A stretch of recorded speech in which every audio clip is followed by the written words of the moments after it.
Hello my royal lovelies, welcome back to the channel and of course welcome to my home. Today I have got no time for any nonsense, we need to get straight to it.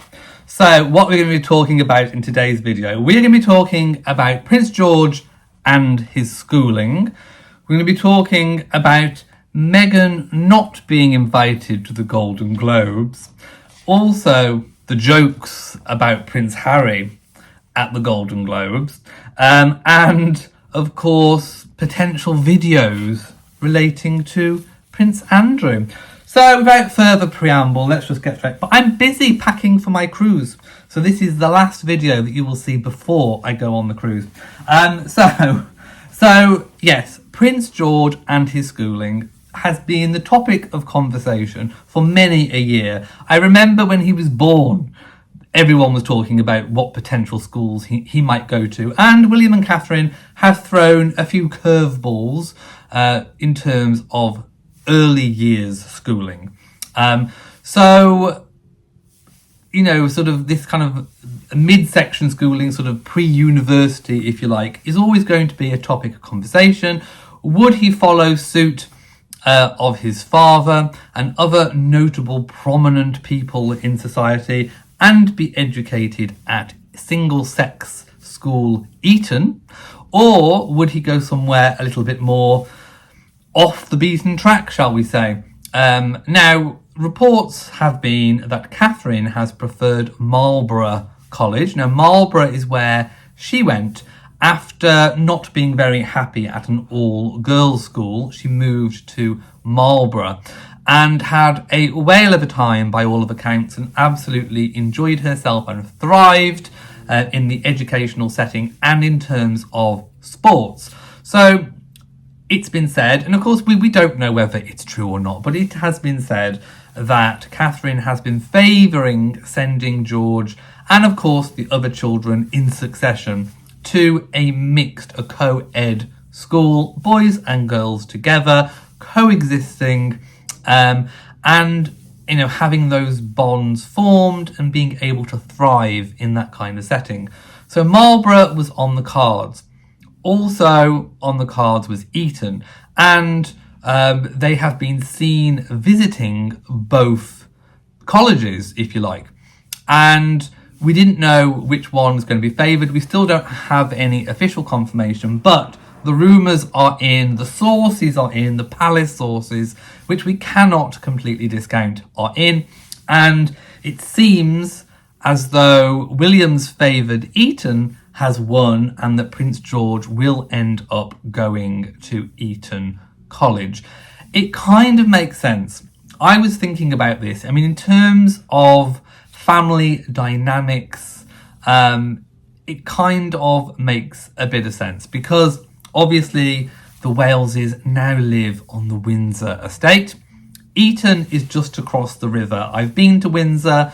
Literally, you can stand on Windsor Castle and you can look out, you know, and you can see across the river.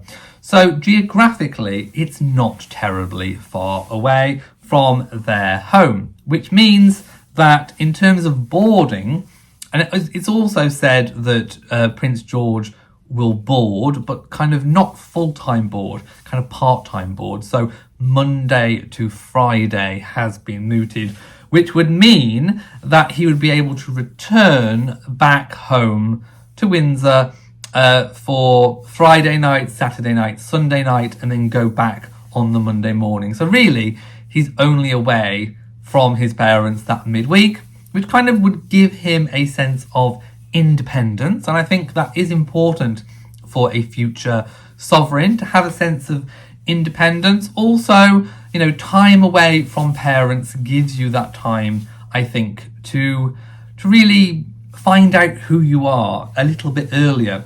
And I think that is something that potentially, you know, staying at home full time would not necessarily give him. I think it's good for him to have that kind of time away, mixing with other boys, and really kind of give him that opportunity to come into his own.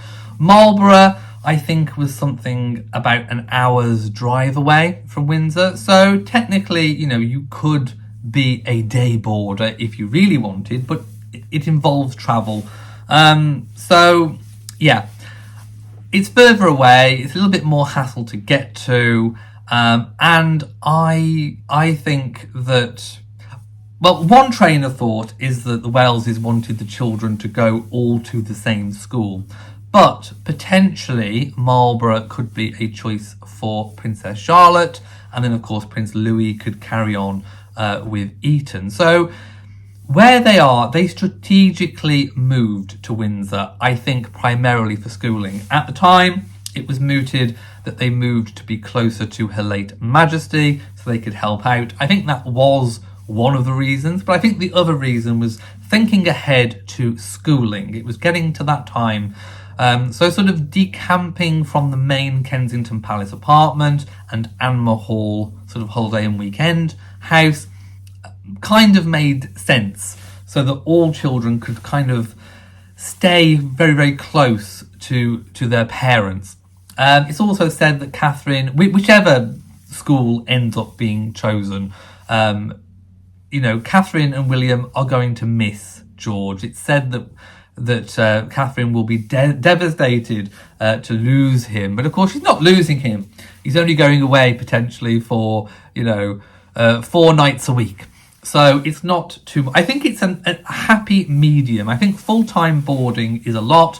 Let me know if you have been a full-time boarding student, 7 days a week, only going home at weekends. Or even holidays. Holidays, actually, I think a lot of full-time boarders only go back home during the school holidays.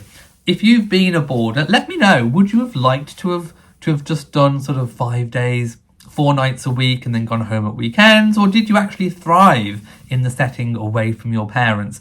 It kind of forces that empty nest syndrome. Of course, they won't have an empty nest. They're still Louis and Charlotte. But, sort of losing, seeing one of your children sort of grow up and sort of leave the nest, even if it is just a kind of tentative step out of the nest, must be quite emotional. So I think we've got an emotional time coming up for the Waleses. Their children are growing up, they're getting older, they're beginning to fledge, if you want to use bird terminology, they're fledging.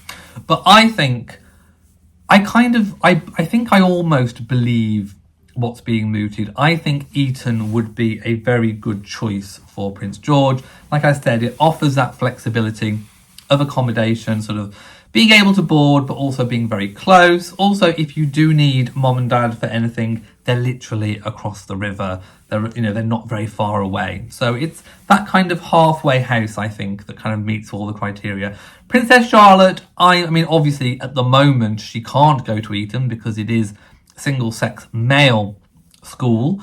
But there is also rumours that potentially Eton could open up to female students in the future. Who knows? But I think Marlborough would be a good fit for Princess Charlotte. She also is sporty and showing interest in that area like her mother. So I think a good choice.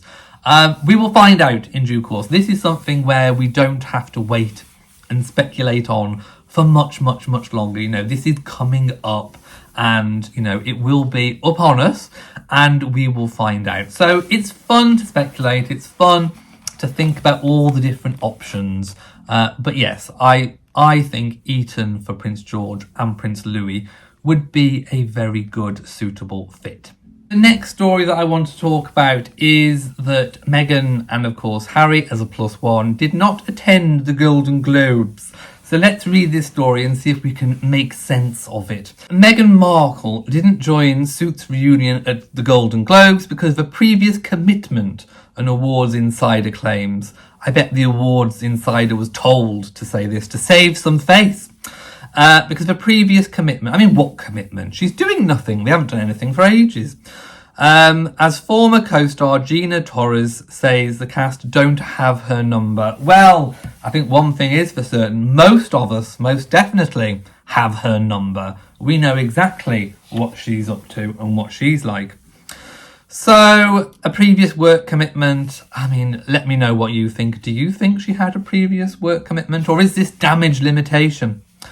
Speaking to page 6, of course, a reliable Markle favoured publication.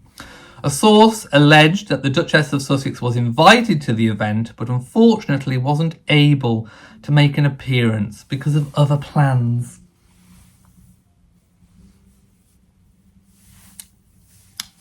I mean, did her shift at McDonald's get in the way?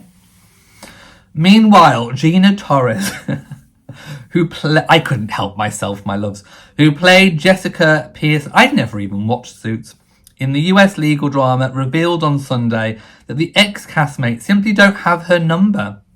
Oh, of course, she's too high and mighty to give her number to her former colleagues, now that she's the Duchess of Sussex. Technically HRH, she's too important and too busy for her former work pals.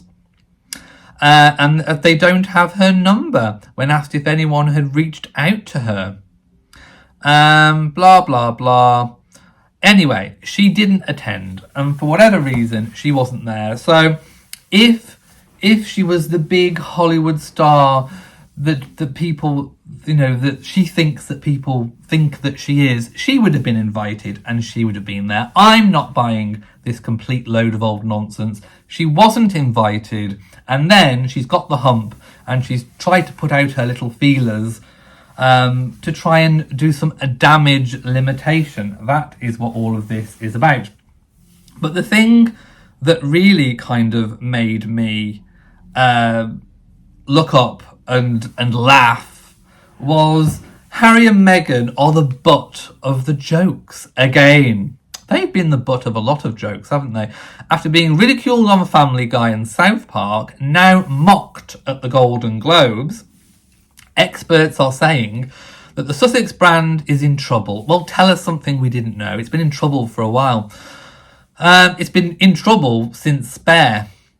Just as the Duchess tries to, well, possibly even Oprah, just as the Duchess tries to relaunch her Hollywood career. Well, it's not going very well. She wasn't even invited to the Golden Globes. What sort of Barbie would she be? I think she'd be... what would she be? She would be up your own self Barbie. That's what she would be. So they're being ridiculed so much in Hollywood that it could put their rebrand in trouble. Culture and royal experts said that when Golden Globes host Joe Coy roasted them in front of an audience of A-listers, the reading glasses were most definitely on. The US comedian said the couple were being paid millions of dollars for doing absolutely nothing. Well, actually, that's fact. Has the Golden Globes turned into a factual programme? I'm just saying. And that's just by Netflix. The comment was met with huge laughs in the auditorium, including one from Netflix chief executive Ted Sarandos. Hope I've said that correct. Coy also prompted laughter when joking how Imelda Staunton's portrayal of the Queen in The Crown was so good that Prince Harry called her and asked her for money. Oh my goodness. Oh, by the way, do you like my Ugg slippers? Aren't they gorgeous? Yes, they are. Wow. Oh my goodness, they were absolutely mocked and ridiculed. And of course, Netflix, as we know, is one of the couple's current main sources of income after, of course, they were axed from Spotify. So being the butt of jokes in Hollywood, in a place in Tinseltown, a place where they want to be respected, they want to be taken seriously, ridiculed, absolute, complete ridicule. Things are not going well for the Sussexes. Their rebrand hasn't even began, and I think it's already sunk. It is like the Titanic. It has been fatally, mortally inflicted with a wound, a massive gash. Literally, she may as well have been hit by an iceberg because their brand is sunk. It's a matter of time before it just goes straight the way down to the bottom of the ocean. Yes, and there they will be left clinging to a door. Oh, oh Harry, and he just sinks. He just my tiara fell off. He just sinks into the water. By the way, I am using that as a metaphor. I'm not actually wishing that they sank into the middle of the Atlantic, although I'm sure a few people might think it would solve a few issues. But it's a metaphor for their career. Their career has sunk before it's even began. They have and the thing is that they have harpooned themselves. They are the ones that have self-inflicted their own wound. They're floating perilously for a little while, and before they sink into the abyss of Snake Mountain. So yes, ridiculed in Hollywood. It's not going well. 2024 looks like an ominous, decisive year for the Sussexes on whether or not they are going to survive this lifestyle that they are trying to carve out for themselves. If they don't get, on a serious note, if they don't start to get some new revenue streams coming in, I even think that this could be the year that they finally part ways with Netflix. If things don't go well with the book that they bought the rights to, and I'm not entirely sure whether or not it is Netflix that has bought the rights to the book, or whether it is Harry and Meghan's Archewell Productions that has used money from Netflix that they may have already had an advance of to buy the rights. Anyway, it doesn't matter. Somebody has bought the rights to the book. So it depends how that goes.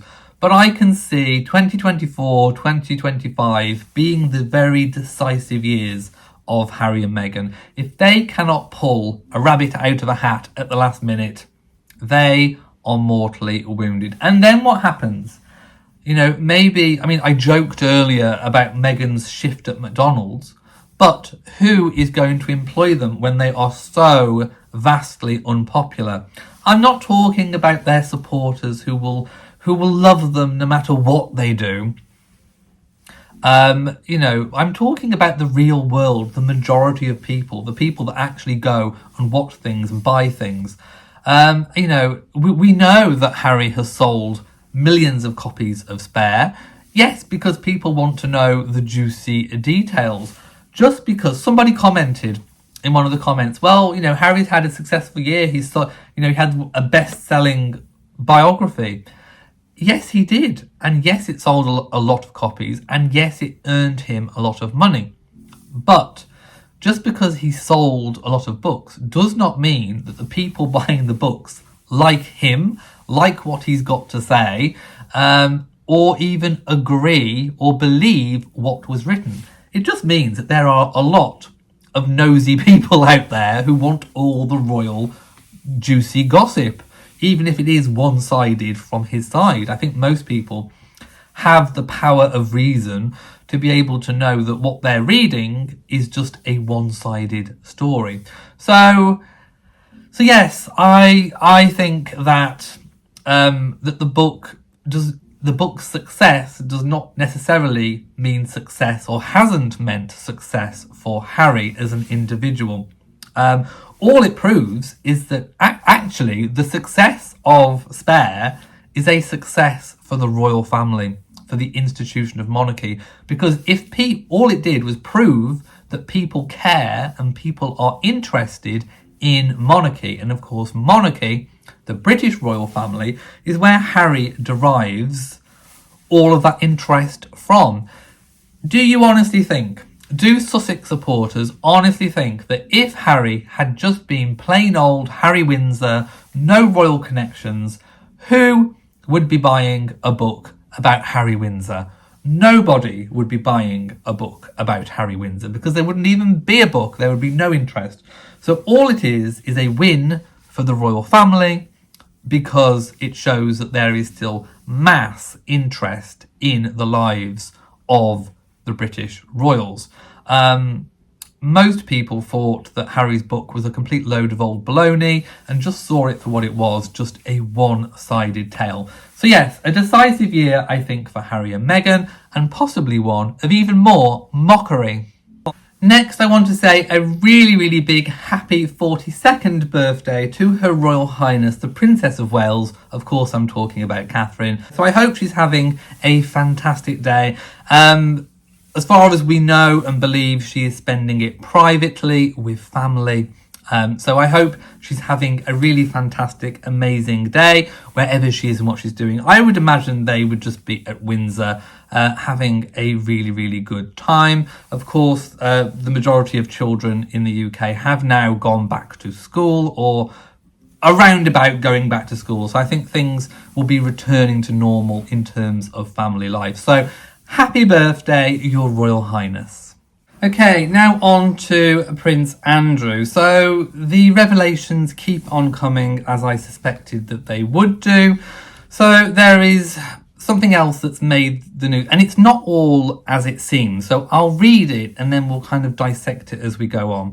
So in the latest batch of unsealed court documents, apparently Sarah Ransom, who gave a victim impact statement ahead of the sentencing of Ghislaine Maxwell, appeared to write a letter claiming that Andrew, Richard Branson and Bill Clinton were filmed having relations, shall we say, with the young girls. Bill Clinton has come out and vehemently denied those allegations and said that they are completely fabricated. So the extracts were flagged by a firm representing to demonstrate Ms. Ransom manifestly lacks credibility. A representative for Mr. Branson called the claims baseless and unfounded. The newly released documents also include a claim that the bath in which Prince Andrew was accused of having relations with Virginia Giuffre was too small for a man of Prince Andrew's size to enjoy a bath in, let alone have relations. I'm calling it relations. I think of all, I'm not going to get into a big massive conflab about the individual allegations, because I don't think, unless they are being used in a court of law, they are merely just allegations. What I'm kind of getting down to now is again the position that I've always held. If there is wrongdoing that has been done and there is evidence, concrete evidence to support any kind of charge, then the perpetrators of such serious crimes should have charges made against them, and they should face the full force of the law in accordance with the law of whatever land the jurisdiction is in. So to me, I'm looking at these unsealed documents and I'm beginning now to see why they were sealed in the first place. A lot of them, doesn't seem to be any concrete evidence. Now, if there was a video flying around there, or a video that had been taped and recorded and found, that would be hard, concrete evidence. And I think that would have been used previously, or it would have been used previously to bring charges, because, a videotape, as long as the videotape could be verified as being real, is proper, serious evidence. Genuine photographs that can be verified are genuine, serious evidence. So if you've got original copies of videotapes, original copies of photographs, that's hard evidence, and would be very, very difficult to argue against. So I think that if they existed, if they were in existence, if they were out there, and they were used in a proper court of law, to bring charges, that would be very powerful evidence. I think that these documents were sealed because there is a distinct lack of videotape, of photographs, of any hard evidence. And it's beginning to become my opinion that perhaps those documents should have remained sealed for that very reason, in that it is basically just putting out gossip and tabloid fodder. It's creating tabloid fodder, And it's very easy in this circumstance for journalists to come up with headlines, for individuals to make social media posts, putting things out. And it's very easy to get misinformation put out as being truthful. So my position remains exactly the same as it always has been. If there is anything hard proof, bring it to the table. If you think that you can potentially get a conviction if someone's done something wrong, bring it to the table. There is also people coming out now saying that they think that Prince Andrew was wrong to settle out of court with Virginia Giuffre, to get her to drop any accusations. I think that was a civil case. At the time, it was said that he did it because the Queen's Jubilee was on, and he wanted to pay not to have the embarrassment. But also the same person is sort of saying that sometimes people settle out of court, not necessarily because of the thing that they are being charged, that they are being accused of, but perhaps it's so that it doesn't uncover anything else. Anyway, we aren't going to know the ins and outs and what for, but we do know that Andrew settled out of court. But yes, I think if there is any hard evidence, we do sort of need to see that. Well, rather than that, we don't need to see it. The courts need to see it. Legal people need to see it. Barristers, judges, juries need to see it. So I'm feeling that what's coming out in these papers has a distinct lack of credibility, and reminds me why potentially they were sealed in the first instance. Right, I'm going to end today's video here. I hope I've wrapped up a few loose ends before I go away on holiday. So, for those of you wondering, I do have another channel, Elliot and Matt, on YouTube. I will be filming my holiday, vacation, whatever you want to call it, and I will be posting it when I come back off my holiday. We are going on a cruise. We are going on a 2-week Caribbean cruise. We didn't go on holiday last year, so we saved up, and we're going now in January to beat those January blues. All grey skies in the UK. Well, we're flying out to the Caribbean, so we're hoping to have a really fantastic, lovely time. I'm sure we will. What I plan to do with regards to this channel, I think I've come up with a good idea. So we are almost at a different port, a different destination every day. We don't have many sea days. The Wi-Fi is really good because we went on one a couple of years ago. So what I plan to do is whenever there is a royal story, I will record a segment, and then once I've got enough footage from different stories to make a video, I'll splice it all together and then upload it on the channel. So I don't know when I'll be posting. I just know that there will be videos going out on this channel. So I'll be able to say hello to you from whatever destination we are at. And I will be able to keep abreast of all the latest royal goings on. So there will most definitely be regular content coming out on this channel. So the next time you see me, I will probably be in my stateroom balcony in some tropical location. So if you really want to keep up with the royal news, please make sure that you are subscribed to this channel. And if you want to see the proper full cruise vlogs, when I'm back, there will be many of them. I will literally document everything. Then go to Elliot and Matt on YouTube. You can also follow us, Elliot and Matt, on Instagram, where I will be posting regular photos, stories, reels, all that kind of good stuff. So thank you for watching this video. If you have enjoyed it, please give it a big old thumbs up. Don't forget to share on social media. And of course, do hit the bell so that you know whenever I upload a new video, even if it's from a cruise ship. So from me, mwah, to you all, and goodbye.